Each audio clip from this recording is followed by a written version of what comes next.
아멘. 하나님께 박수를 또 영광을 시온 찬양대게 한없는 격려의 박수를 올려드립니다. 감사합니다. 오늘 야고보서 5장 말씀을 통해서 하나님이 우리에게 은혜 주시기를 원합니다. 보석상을 하는 부자가 유럽 여행을 하다가 아주 진귀한 보석을 발견하게 되었습니다. 직업이 보석상이다가 보니까 이 보석을 사서 자기 나라에 가져가서 더 비싼 값에 팔아야겠다 하고는 그 보석을 샀습니다.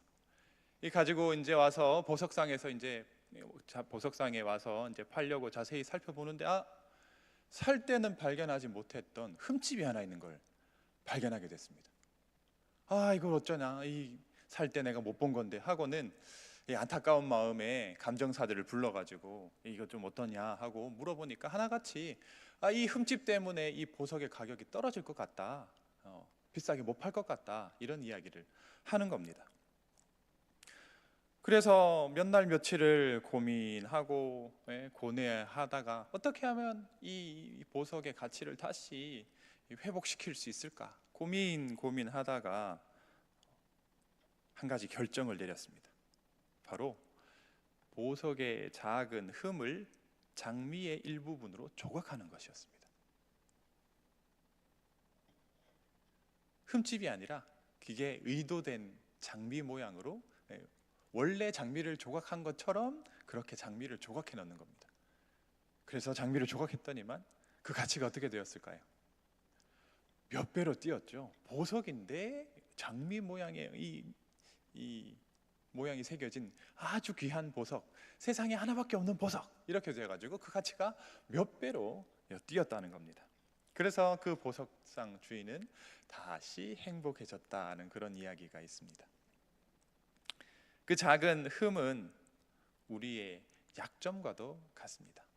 우리의 약점을 숨기려고 감추려고 하기보다는 그것을 개발하고 또 노력하고 해서 새로운 장점으로 만들어야 되는 것이죠. 그 노력을 하면서 우리는 성숙하게 되고 더 성숙한, 더 나은 사람이 되게 됩니다. 그런데요, 사람이 그 약점을 알고 또 그 약점을 더 극복하기 위해서 노력하고 연구하고 또 결심하고 그렇게 하느냐? 잘 대부분은 그렇지 못하죠. 그렇게 하기보다는 그 약점을 감추려고 노력을 합니다. 동물의 세계에서 상처나 기형으로 인한 나약한 동물은 다른 동물의 먹잇감이 되기 쉽죠. 도망을 제대로 못 치고 혹은 적이 오는 것을 감지하지 못하고 하면 다른 동물의 먹잇감이 됩니다. 인간의 사회에서도 종종 그런 일들이 일어납니다. 상대의 약점을 알았다면 그 약점을 감싸주면 참 좋을 텐데 사람들이 종종 그 약점을 이용해서 자기의 이득을 취하려고 합니다. 사기, 협박 같은 이런 범죄는 남의 약점을 이용해서 자기의 이득을 취하려는 그런 범죄 행위죠.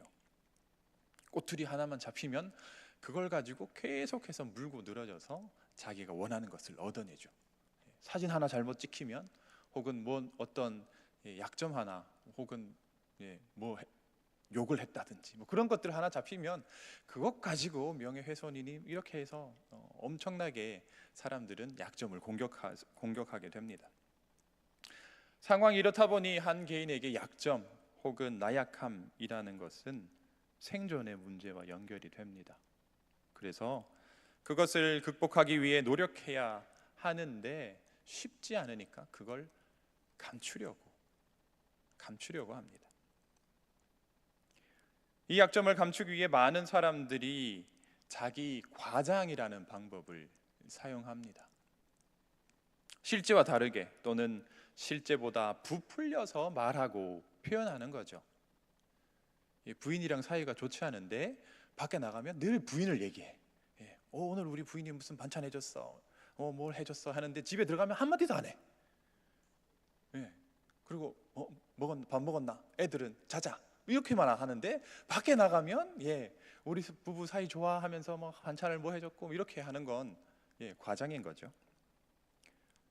또 재정이 넉넉하지 않음에도 불구하고 얕잡아 보이지 않기 위해서 명품을 사고 카드 빚을 이만큼 진다든지, 또는 낮은 자존감으로 인해 다른 사람에게 인정을 받으려고 다른 사람에게 극도로 친절을 베푸는 그런 행위들을 하는 것이죠. 그래서 자기의 나약함을 감추려고 합니다. 오늘 말씀에서 다루는 맹세 역시 이런 자기 과장의 한 종류입니다. 맹세는 약속의 일종이죠. 약속을 더 확실하게 지키겠다라고 하는 다짐인데 어떤 조건이나 관계를 동원합니다. 내가 약속을 안 지키면 성을 갈겠다, 그런 얘기 많이 들어보셨죠? 남자 여자 되는 게 아니라 내가 김씨인데 내가 손씨인데 박씨로 바꿔버리겠다, 뭐 이런 이야기들을 종종 했습니다. 내가 약속한 날짜에 돈을 안 갚으면 내가 네 동생이다, 뭐 이런 이야기 옛날에 어르신들 이렇게 많이 했던 것 같아요. 이런 식으로 조건을 겁니다.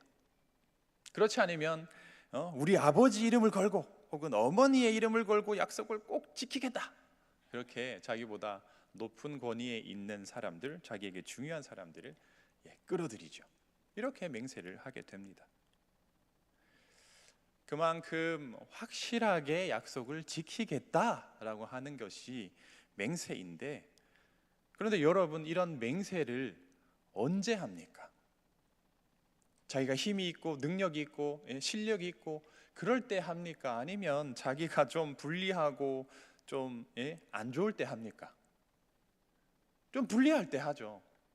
사람들이 나를 안 믿어주고 내가 말하는 거에 대해서 신뢰를 느끼지 못하고 그럴 때에 그 상대에게 신뢰를 주기 위해서 내 위치가 좀 낮아서 어떤 위치를 좀 바꾸려고 하는, 상황을 좀 바꾸려고 할 때에 이 맹세라는 방법을 사용하게 됩니다. 그래서 이 맹세를 통해서 내가 원하는 것들을 얻어내려고 하는 것이죠. 그렇다 보니까 이 맹세라고 하는 부분에 있어서 상당한 과장과 억지가 포함이 될 수밖에 없는 것입니다. 오늘 말씀을 보면 내 형제들아 무엇보다도 맹세하지 말지니라고 되어 있습니다. 여기서 형제들아 라고 하는 것은 하나님, 예수님을 믿는 공동체, 특별히 또 야고보가 소속되어 있는 공동체, 야고보와 함께 신앙생활을 하는 공동체에 있는 사람들, 그리스도인들에게 하는 그런 권면입니다. 맹세에 대해 부정적으로 이야기하고 있습니다. 형제들아 맹세하지 말아라, 그렇게 말씀을 하고 있죠. 그런데요, 성경을 찾아보면 맹세라는 단어가 상당히 많이 나옵니다. 우리가 믿음의 조상이라고 이야기하는 아브라함도 하나님을 걸고 맹세를 했습니다. 조카 롯을 잡아간 4명의 왕을 쫓아가서 조카 롯을 구했습니다. 그리고 그 모든 이 노량물들을 다 가지고 다시 자기가 있는 곳으로 돌아왔는데, 그 롯이 살고 있던 소돔 왕이 와가지고는 잘했어, 잘했어, 네가 취한 이것들 사람은 나 주고 물건은 다 너 해 하면서 이 사람을 나에게 달라라고 무리한 요구를 합니다. 당시에 전쟁의 이 형태를 보면 전쟁을 해서 이긴 사람이 다 가지는 겁니다. 노예도 가지고 전리품도 가지고 말, 소 이런 것들 싸그리 다 이긴 사람이 가지는 거예요. 그런데 소돔 왕이 뜬금없이 나타나서 사람들은 나한테 주고 물건은 다 너 해, 이렇게 이야기를 하는 거죠. 부당함에도 불구하고 아브라함은 내가 너 때문에, 너로 인해서 치부했다는 말을 듣기 싫으니까 내가 너한테 물품이고 사람이고 다 줄게, 그렇게 하면서 하나님의 이름을 들먹입니다. 내가 천지의 주제시요 지극히 높으신 하나님 여호와께 내 손을 들어 맹세하노니 라고 말하면서 나는 이것을 확실히 지키겠다 하면서 빼앗은 것 다 줘버립니다. 그럴 때 아브라함은 하나님을 자기의 맹세에 걸어서 자기의 확실함을 표현했습니다. 또 우물의 소유권 분쟁이 일어났습니다. 아브라함의 종들이 열심히 우물을 팠는데 거기에 근처에 있던 아비멜렉의 종들이 와가지고는 그것들을 다 차지해 버렸어요. 그런 분쟁이 있을 때 아브라함은 하나님의 이름을 걸고 맹세를 합니다. 성경을 보면 심지어 하나님도 맹세를 하십니다. 내가 지시할 땅으로 가라 라고 하신 명령에 순종한 아브라함에게 하나님은 자기의 이름을 걸고 맹세를 하십니다. 하나님은 이 땅을 너와 너의 후손에게 주겠다라고 하시면서 내가 나의 이름을 걸고 맹세하노니 이 땅을 너와 너의 후손에게 주겠다, 그렇게 말씀하십니다. 또 이삭을 바치라고 했던 말씀을 아브라함이 이행하자 하나님은 하나님의 이름을 걸고 아브라함의 자손을 바다의 모래같이 많게 하겠다라고 맹세를 하셨습니다. 그러면 좀 다르지 않아요? 오늘 말씀에는 도무지 맹세하지 말라 이렇게 했는데 하나님도 맹세하고 아브라함도 맹세하고, 왜 그렇게 하시는가? 레위기 19장 12절을 보면 하나님의 이름으로 거짓 맹세를 해서 하나님의 이름을 욕되게 하지 말라라고는 되어 있지만 맹세를 아예 하지 말아라 그렇게는 되어 있지 않습니다. 그래서 많은 구약의 사람들, 인물들이 맹세를 합니다.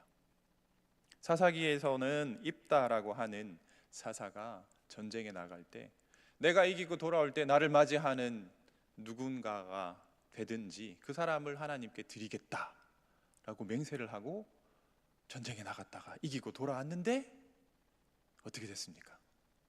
무남 동녀, 외동딸이 속옷치고 춤추고 우리 아버지 이겼네 하고 맞으러 나와가지고 맹세니까 어떻게 해요? 그 딸을 하나님께 드렸죠. 또 아들을 낳지 못해서 하나님 앞에 울부짖었던 한나가 하나님의 은혜로 사무엘이라는 아들을 낳게 되었습니다. 그래서 그 한나가 사무엘을 하나님께 바치면서 제가 이 낳은 아들을 하나님께 바칩니다라고 맹세를 합니다. 그렇게 보면 이 맹세라고 하는 것은 성경에서는 그 사람들의 삶의 방식 그리고 약속의 하나의 형태라고 볼 수 있습니다. 이렇게 성경에서 많이 사용되던 맹세를 금지하신 분이 바로 예수님이죠. 산상수훈이 있는 마태복음 5장을 보면 예수님은 아예 맹세를 하지 말아라 그렇게 말씀합니다.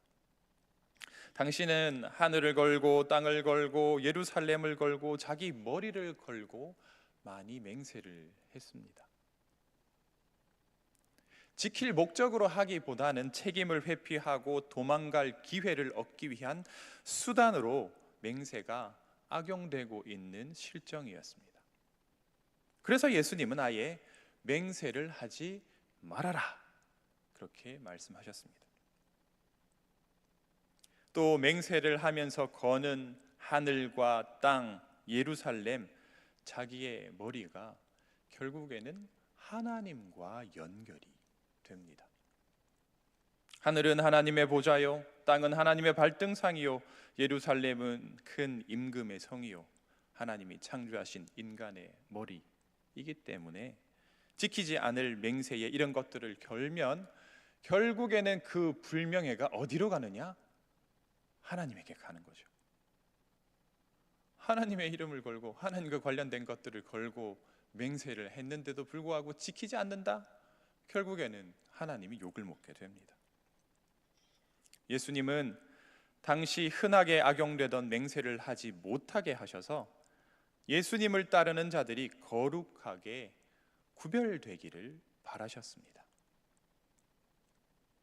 맹세하지 말라는 명령은 맹세를 해도 믿지 못하는 자가 되지 말고 맹세를 하지 않아도 신뢰할 수 있는 사람이 되라 라는 새로운 도덕률을 제시하고 있습니다.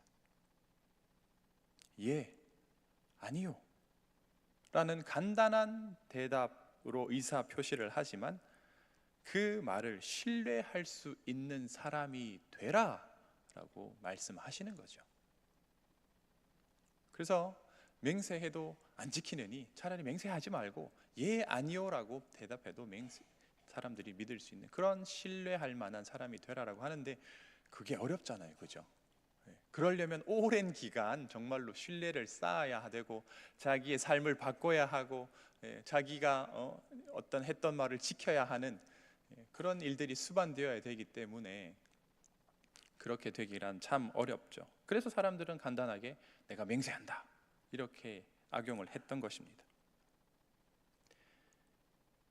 오늘 말씀은 산상수훈에서 나타내었던 예수님의 태도와 그 입장을 그대로 받아들였습니다.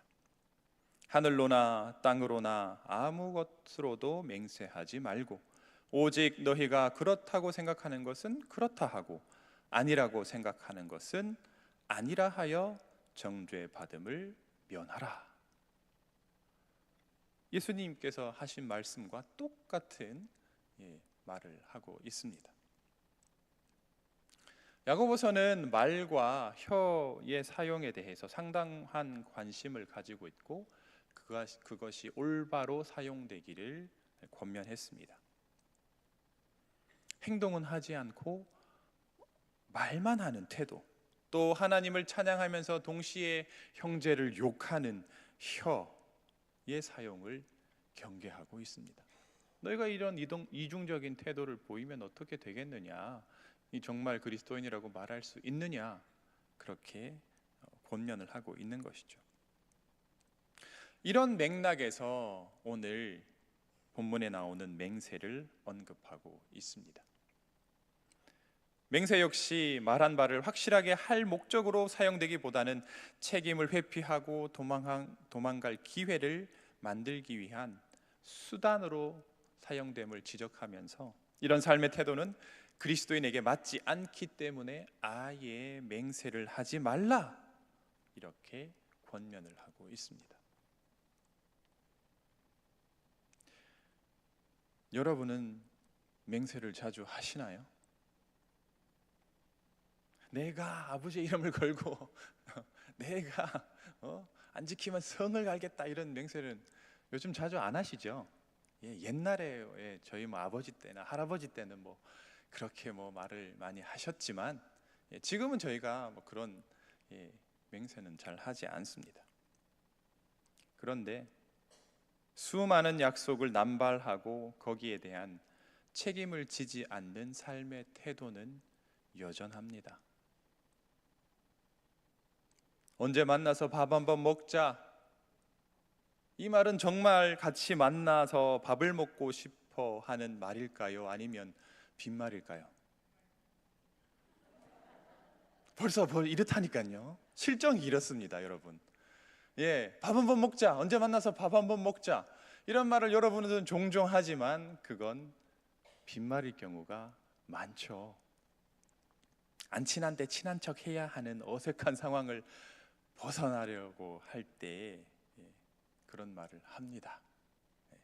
친하게 좋게 마무리하려고 야 만나서 밥 한번 먹자, 그래 잘 가 하고 헤어지죠. 근데 연락할 생각은 하나도 없어요. 밥 먹을 생각도 하나도 없습니다. 도저히 참석할 수 없는 시간임에도 불구하고 관계를 깨지 않으려고 참석 약속을 했다가 가지 못하는 경우가 있지 않으셨습니까? 분에 넘치는 무리한 약속을 했다가 곤혹을 치른 적은 없으신가요? 그렇게 하지 않으면 직장생활, 사회생활을 할 수 없고 일거리를 구할 수 없고 대인관계를 유지할 수 없을 수도 있습니다. 남들이 다 그렇게 하니까, 사회가 그렇게 돌아가니까 나도 빈말이지만 그런 약속들을 남발해서 지금 당장에 나에게 있는 상황들을 유리하게 만들어야 되는 그런 상황에 놓여 있습니다. 그러나 신실함이 빠져버린 맹세나 약속이 어떤 힘을 발휘할 수 있겠습니까? 눈앞에서는 괜찮아 보이지만 결국에는 신뢰를 잃어 더 큰 손실을 보게 됩니다. 나의 나약함을 들키면 공격당하고 손해보고 관계가 깨어지는 시대를 살고 있습니다. 그래서 우리는 자꾸 우리의 모습을, 우리의 나약함을 포장하고 과장하고 감추려고 합니다. 그러나 오늘 말씀은 그런 가식과 과장을 벗어버리라고 합니다. 그렇다고 생각하는 것은 그렇다 하고 아니라고 생각하는 것은 아니라 하여 정죄 받음을 면하라.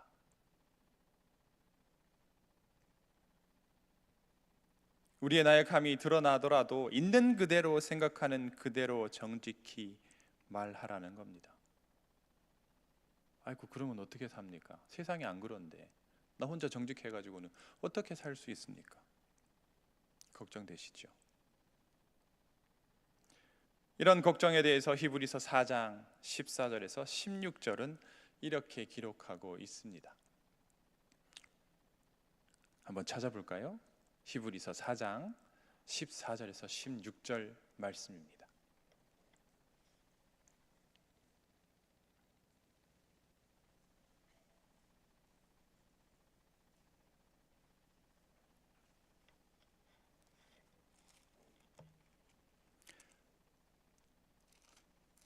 다 찾으셨나요? 그러면 같이 읽도록 하겠습니다. 시작.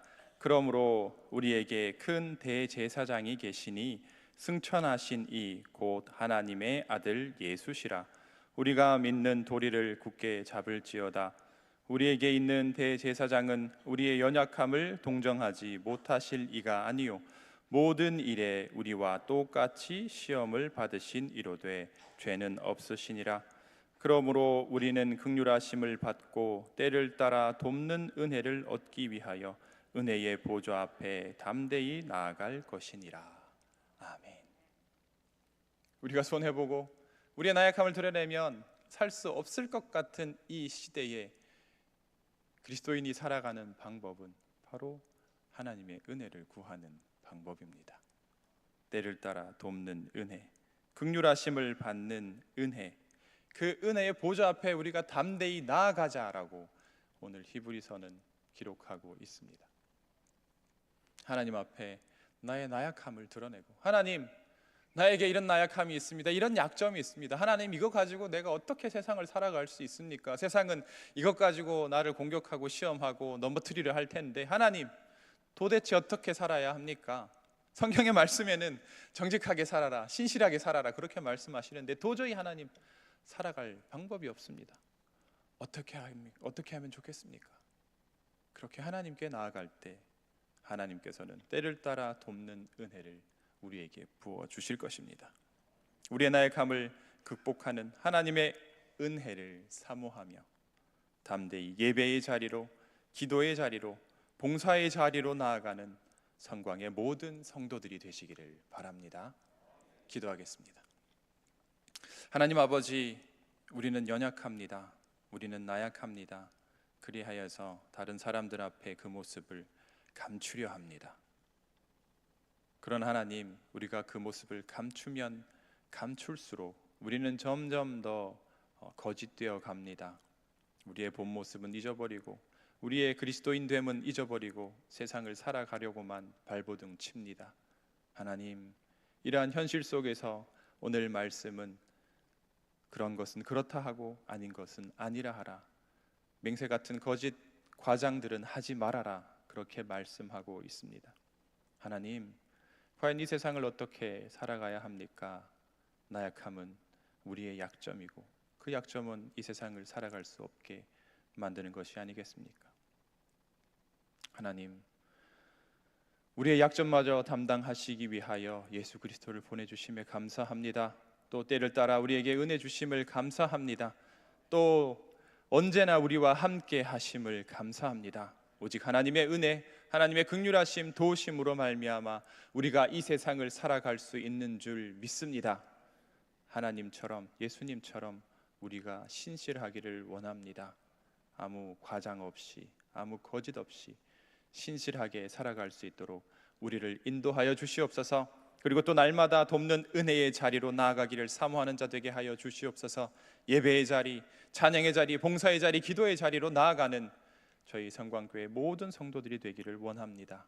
그래야 해서 정말로 하나님의 자녀로 이 세상을 살아가는 그런 복된 하나님 자녀 되기를 원합니다. 하나님 인도하여 주시옵소서.